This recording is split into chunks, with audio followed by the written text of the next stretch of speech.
Hello, sir. Hello. Welcome to the Sustainable Vibes and to the Harit Bharat Expo 2025. So, firstly, I would request you to introduce yourself to our audience. Firstly, I would like to thank हरित Bharat and team, जो उनकी team ने इतना अच्छा event organise किया. Coming to the Ratan dream, basically हम लोग 2013 से हैं इंडस्ट्री में. We have accomplished around 850 plus projects all over Rajasthan.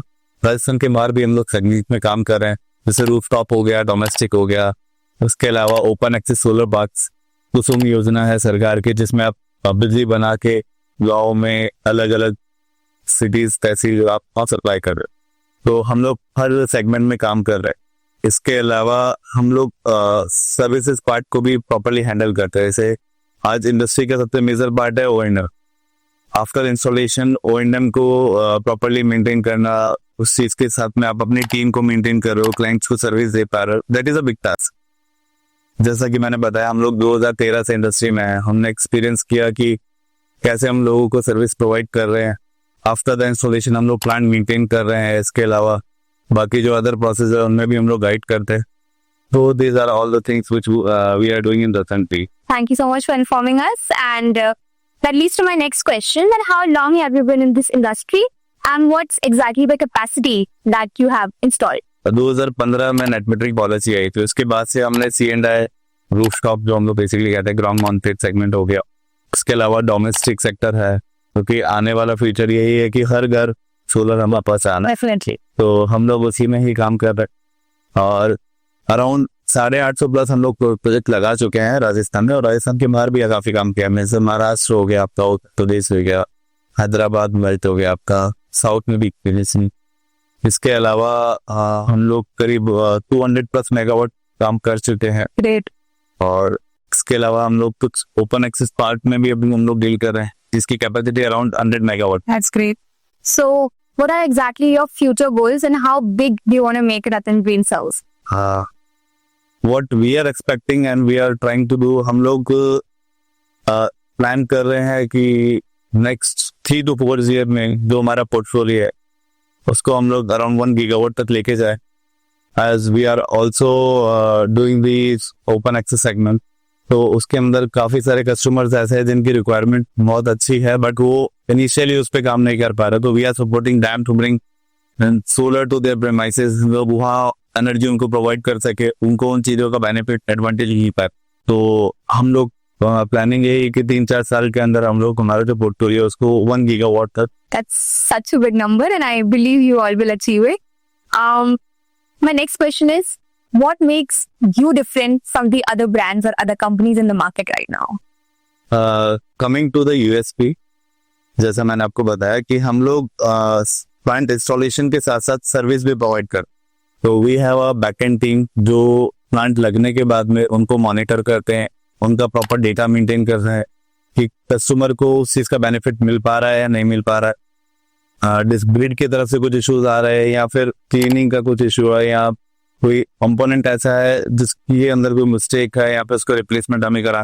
Because we have a O&M team of around 200-250 plus Amazing. In house. So basically what they do, वो सब maintain करते हैं plant को. उसके अलावा क्लीनिंग पार्ट भी हम लोग बहुत सारे प्लांट्स में हम लोग खुद करते हैं. Even we have a USP of robotic cleaning.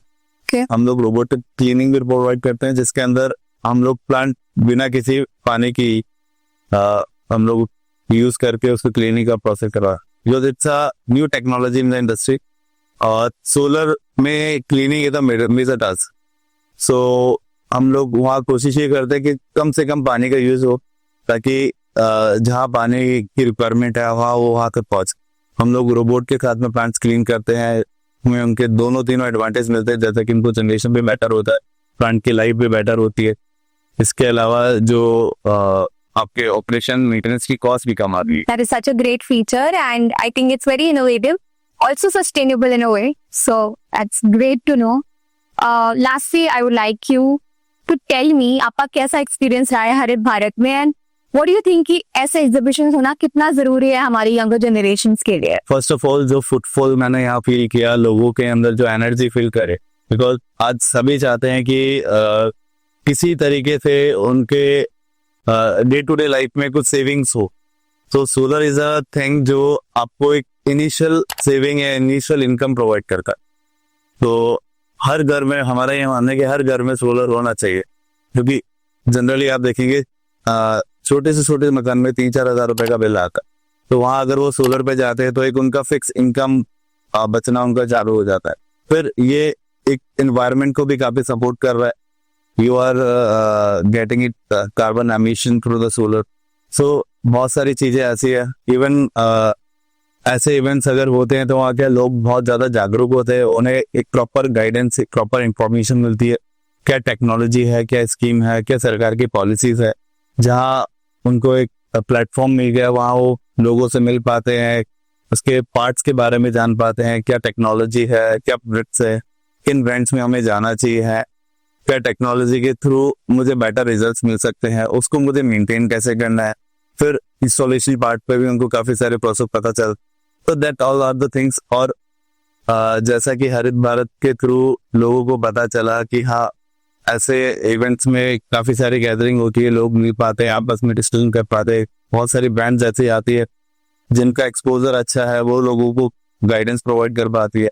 And इसके अलावा मेरा ये मानना है कि हर सिटी में ऐसे एक्सपोज होने चाहिए। वो बस डे टू डे लाइफ में अगर हम लोग देखें तो सोलर से भी इम्पोर्टेंट रोल कि आप कहीं ना कहीं इन्वायरमेंट को उसके through support. So thank you so much for being here. It was a very insightful chat with you. Once again, thank you for being on the Sustainable Vibes and the Harit India. Thank you. Thank you so much.